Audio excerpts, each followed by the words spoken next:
मुझे लगता है वाह, देखो मेरी आंखों से आंसू आने लगे, मैं भगवान से कितना प्रेम करती हूँ, करता हूँ। परंतु जब तुम्हें कोई भगवान के लिए निरंतर रोता हुआ मिलता है तो अहंकार टूट जाता है कि हम तो कुछ भी नहीं है, हमसे भी बड़े बड़े प्रेमी पड़े हैं। हमने तो अपने आप को ही मान रखा है कि हम भगवान के बड़े प्रेमी हैं, हम तो भगवान से बड़ा प्रेम करते हैं। अभी प्रेम देखा कहाँ है। जब मैं अयोध्या रहा करता था ना, अध्ययन रामचरितमानस का करने के लिए, तो वहाँ कनक भवन जब हमारा नियम था रोज दर्शन करने जाते थे। कनक भवन और हनुमान गढ़ी, हनुमान जी का दर्शन रोज। अरे अयोध्या में रहने का सार यही तो है, ठाकुर जी से रोज मिलो। वृंदावन रहने का सार यही तो है कि बिहारी जी से रोज मिलो, कथा रोज सुनो, साधुओं की सेवा रोज करो। यही तो यहाँ रहने का सार है। नहीं क्या यहाँ खाने के लिए रह रहे हैं? हाँ? हम जब अयोध्या में रहते थे तो अयोध्या में जब हनुमानगढ़ी और कनक भवन जाते थे तो वहां पे हमें कुछ साधु, कुछ मतलब एक दो, ओनली एक दो साधु हमें रोज मिलते थे। वो ऐसे साधु थे कि सवेरे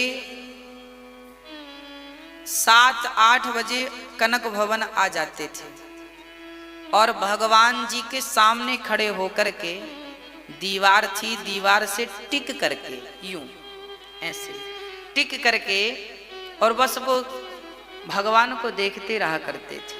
मधुकरिया संत थे और वो जंगल में रहते थे, किसी से कोई लेना देना नहीं था। आज भी मुझे वो दृश्य याद है, मैं देखकर ही बोल रहा हूं आपसे। वो साधु कनक बिहारी जी के सामने खड़े होकर के निरंतर आंसू उनके टपकते रहते थे, निरंतर आंसू। भगवान के सामने खड़े हो जाते, लगभग 8 बजे आ जाते और 10-11 बजे तक खड़े रहते और बस भगवान को देखते रहते, कनक बिहारी जी को देखते रहते, राम लला को, सिया जी को देखते रहते, उनके चरणों को निहारते रहते। और पता नहीं उनके अंदर क्या प्रेम था, क्या भाव था, बस उनकी आंखों से झरझर झरझर आंसू। मैं साक्षी हूं, हमने देखा है ऐसे संत जो केवल भगवान के लिए रोते हैं। हे नाथ, क्या आपके दर्शन के बिना मेरा जीवन चला जाएगा? हे नाथ, क्या आपका दर्शन किए बिना ही शरीर पूरा हो जाएगा? हे नाथ, हे नाथ। सारी चीजें वो साधु अपने मन में जो जो आया कह दिया और बस आंसू आंसू रोते रहे। अहरनिश भगवान का नाम, होंठों पे नाम था, आंखों में दर्शन था, हृदय से उनकी प्रार्थना थी। अब बताओ, इनसे बड़ा अमीर इस दुनिया में कौन होगा? हम जगन्नाथपुरी गए तो वहां पर हमने एक माँ को देखा। वो माँ भी किसी साधु से कम नहीं थी, अपनी आंखों से देखा है। जगन्नाथ जी का दर्शन करने जब हम गए तो वहां हमने देखा कि एक वहां के लोग उस माँ को कर्मा कहते हैं, कर्मा बाई। कर्मा बाई की खिचड़ी जगन्नाथ जी ने खाई थी ना। कहते हैं कि आज भी वो कर्मा बाई इस रूप में अवतार ली है और आज भी मैंने देखा है। मैं तो उन्हें कर्मा के नाम से पुकारता हूँ, ये मेरी कर्मा माँ है, कर्मा बाई है। वो बाई, वो माँ आज भी जगन्नाथ जी के सामने रोज जाती है। अभी लॉकडाउन था ना, सारे मंदिर, सारे लोग घर में थे, पर उस समय में भी, घोर कोरोना काल में भी, लॉकडाउन में भी कर्म मैंने पता किया तो वो माँ एक भी दिन नागा नहीं हुआ, रोज जगन्नाथ जी का दर्शन करने गई। क्योंकि सेवा तो रोज होती थी ना ठाकुर जी की, सेवा थोड़ी अंदर बंद हुई थी। अंदर तो मंदिर बाहर से बंद था, अंदर सेवाएं तो सब चल रही थी। सारे मंदिरों में, किसी भी मंदिर में सेवा बंद नहीं हुई ठाकुर जी की। उत्सव सारे हुए हैं, अंदर ही अंदर द्वार बंद थे हमारे और आपके लिए। वो कर्माबाई मैंने देखा रोज जाती जगन्नाथ जी में, और बस किनारे दीवार से टिक करके खड़ी हो जाती और बस जगन्नाथ जी को देखती और देखती देखती उसकी आंखों के आंसू से मैं इस बात का गवाह हूं, मैं सबूत हूं, उसकी आंखों के आंसू से जिस पत्थर पर वो खड़ी होती थी, आज भी आप चलें तो मैं आपको दिखाऊंगा कि वो पत्थर पूरा गीला हो जाता था उसके आंसुओं से। इतना प्रेम रोज, और एक दिन नहीं, और सिर्फ मंदिर में नहीं। उस माँ को, वो माँ कथा सुनती हैं टीवी पर, अभी सुन रही होंगी शायद, वो माँ जगन्नाथ भगवान से अत्यधिक प्रेम करती हैं, और जगन्नाथ के सिवा इस दुनिया में कोई है भी तो नहीं, वही तो सर्वव्यापी हैं, वही तो सर्वत्र हैं। तो आज भी फिर वो माँ मुझे अपने घर ले गई, अपने हाथ से उन्होंने मुझे भोजन कराया। हाँ, और मैंने देखा कि वो अपने घर पे भी जगन्नाथ जी का विग्रह उनके घर पे भी है जगन्नाथ जी, तो रोज जगन्नाथ जी के लिए बढ़िया प्रसाद बनाती हैं ढेर सारा। हाँ, और भगवान को भोग लगाती हैं, और अपने घर में भी भगवान को देख करके कभी हंसती हैं तो कभी रोती हैं, कभी हंसती हैं तो कभी रोती हैं। मैंने देखा है। केवल प्रेम, केवल प्रेम। जब हमने उन माँ को देखा तब हमें लगा कि हम तो इनके चरणों की धूल की एक रज भी नहीं है, धूल का एक कण भी नहीं है ही नहीं हमारे पास कोई भजन, कोई तप, कोई तपस्या, कोई त्याग। ऐसे ऐसे प्रेमी भगवान से अहर। सच कहता हूं, आज भगवान यदि धरती पर हैं तो केवल इन प्रेमी भक्तों के लिए भगवान धरती पर हैं, कि चलो हमारे कुछ भक्त तो हैं जो हमें अहरनिश याद करते हैं, हमारा निरंतर चिंतन करते हैं। इसलिए आप भी काम काज करते रहो, पर भगवत भक्ति, भगवान का चिंतन निरंतर करते रहो। संसार का, घर का कोई भी काम रोको नहीं, सारा काम करते रहो, पर काम करते हुए मन भगवत चिंतन में लगाए रखो, भगवान के चरणों में लगा रहे, एक पल के लिए भी मन हटे नहीं। उद्धव ने जब माँ यशोदा का प्रेम देखा तो उस प्रेम के सामने उद्धव जी का ज्ञान बौना नजर आया। उस ज्ञान की कोई वैल्यू नहीं है जो ज्ञान भागवत प्राप्ति के लिए ना हो, भागवत भक्ति के लिए ना हो। याद रखना, प्रेम की चाशनी में जब तक ज्ञान डूबेगा नहीं तब तक वो योग्य नहीं है। इसलिए उद्धव जैसे ज्ञानी माँ यशोदा का दर्शन करके धन्य धन्य हो गए। उद्धव को देखकर माँ ने कहा, बेटा उद्धव, क्या मेरे कृष्ण नहीं आए? एक बार उनसे कह देना कि ये माँ बस मर जाएगी यदि तू नहीं आया तो। देख क्या बिगाड़ा है उद्धव मैंने, एक बार कह देना कि कन्हैया शायद मैंने उखल से बांध दिया है इसलिए हमें छोड़कर चला गया है। कह देना कि अब की बार आ जा, एक बार अपनी बूढ़ी माँ को माफ कर दे, अब कभी तुझे बांधेंगे नहीं, कभी तुझे कोई रोकेगा नहीं मक्खन खाने से। अब उद्धव जी सब सुन रहे हैं। और देखो,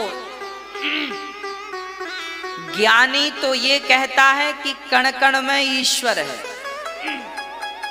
ज्ञानी सिर्फ कहता है कि भगवान सब जगह है, पर गोपियां और यशोदा माँ ये कहने वाली नहीं थी कि ईश्वर सब जगह है। ये लोग तो जीते थे इस बात पर, ये मानते थे कि सब जगह कृष्ण है। माँ यशोदा कृष्ण का कपड़ा देखे तो कहे मेरा कृष्ण है, कहीं से आवाज आए तो बोले मेरे कृष्ण छिपा होगा।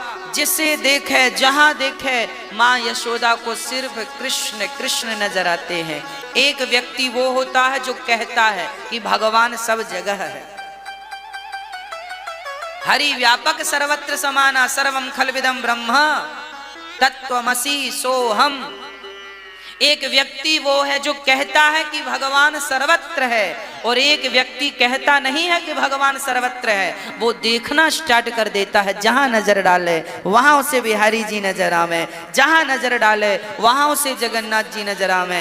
एक कहता है, एक इस कहे हुए को जी करके दिखाता है, प्रैक्टिकल। तो मां उद्धव कहने वाले थे कि भगवान सब जगह है। उद्धव केवल पुस्तकों का ज्ञान धारण किया था, कह दिया कि भगवान सब जगह है, पर उसे जीकर किसने दिखाया? मां यशोदा ने। उद्धव गोपियों के पास गए तो गोपियां आपस में बात कर रही थीं। सुनो, आज हमने सपने में कृष्ण को देखा है। अच्छा, क्या देखा है? बोले आया। बोला सखी मोकू मक्खन नहीं खवाएगी? मैं बोली लाला नेक बैठियों में अभी मक्खन लेके आऊं। मैं मक्खन लेवे गई, तब तक बाहर की सारी मटकियां तोड़ करके मक्खन खाए के और मोकू ठेंगा दिखाए के चलो गयो। सखी मोकू इतनो सो मक्खन खवाएगी का? मेरो पेट बड़ो है, मैंने कि ज्यादा मक्खन खाऊं। आज सखी बोली मैंने यूं सपना देखा। दूसरी बोली सुनो, आज मैंने यमुना में वाकू स्नान करते देखा है। तीसरी बोली आज मैंने वाकू गैया चराते देखा। आज किसी ने कहा आज मैंने सपने में कालिया नांग के ऊपर नाच करते देखा। एक सखी बोली आज मैंने अपनी गोद में लाला को देखा। सारी सखियां अपना अपना सपना सुना रही हैं। देखो, सारी सखियां सपने में कृष्ण का दर्शन करती हैं। उद्धव ने आज तक सपने में कृष्ण का दर्शन नहीं किया। क्यों? क्योंकि ये कोरे ज्ञानी थे। इन्होंने केवल याद कर रखा था कि भगवान सब जगह है। याद कर लेना बड़ी बात नहीं है, आपको भी पता है भगवान सब जगह है, पर सब जगह है ये याद तो हो गया सेंटेंस, ये बात याद तो हो गई, पर देखा किसने?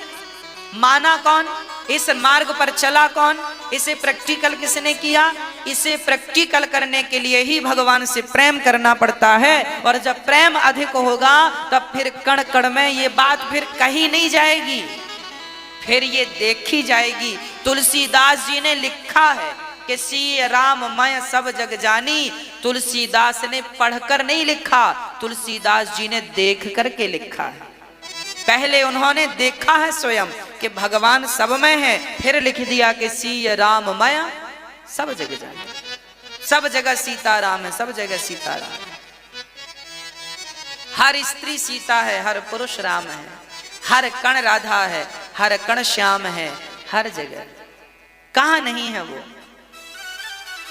एक सज्जन हमसे बोले गुरुजी यदि भगवान सब जगह है तो फिर हमें दिखता क्यों नहीं? मेरी मां सच बताऊं, आप जो देख रहे हैं एक्चुअली वो भगवान ही है, पर आप मानने को तैयार नहीं है। बस आप तैयार नहीं है मानने को। ये क्या है? ये क्या है? बोलो।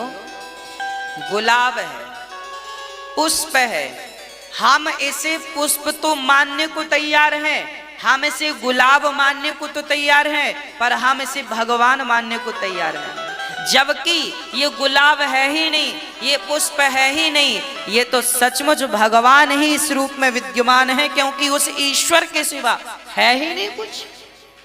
मिट्टी का घड़ा, उस घड़े में मिट्टी के सिवा क्या है?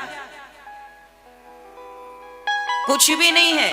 पर लोग ये थोड़ी कहते हैं ये मिट्टी है, लोग कहते हैं ये घड़ा है। अरे भाई, मिट्टी को लोग मिट्टी मानने को तैयार नहीं है, उसी प्रकार भगवान सर्वव्यापी है, पर उसे कोई भगवान मानने को तैयार है ही नहीं। वो दिख रहा है तुम्हें, ये तुम जो भी प्रपंच देख रही हो या देख रहे हो, ये सब भगवान ही है। तुम्हारी आंखों में जो दिख रहा है वो सब भगवान है, पर मान कहाँ रहे हैं हम? मान कौन रहा है? हम तो देख रहे हैं कि ये स्त्री बैठी है, हम तो मान रहे हैं कि ये पुरुष बैठा है ना, वो स्त्री के रूप में भगवान ही बैठा है, वो पुरुष के रूप में भगवान ही बैठा है, वो धातु के रूप में, सोने के रूप में वही है, चांदी के रूप में वही है, पेड़ पौधों के रूप में वही है। अरे इस संसार में जो भी है, कान के बाले हैं, गले का हार है, हाथ की चूड़ी है, पांव की पायल है, कमर की करधन है, माथे की बिंदिया है तो सब आकार अलग अलग है, तो सब नाम अलग अलग, पर सब में सोना ही तो समाया है, सोने के सिवा क्या है? जैसे हर आभूषण में सोना ही विद्यमान है, ऐसे हर व्यक्ति में, हर वस्तु में, हर कण में ईश्वर ही विद्यमान है, उसके सिवा कुछ है ही नहीं भाई। अब कैसे समझाऊं मैं? है ही नहीं कुछ। परंतु माया का पर्दा ऐसा पड़ा है कि जो है वो नजर ही नहीं आ रहा, और जो है ही नहीं वो नजर बराबर आ रहा है। ये स्त्रियां नहीं हैं पर नजर स्त्रियां आ रही हैं, ये पुरुष नहीं है पर नजर पुरुष आ रहे हैं। ये है कौन? तुम और हम कौन है? 5 तत्व से बने हुए हैं, 5 तत्व 5 में मिल जाएं। भाई देखो ना, ये क्या है? चलो बताओ, ये क्या है? क्या है ये?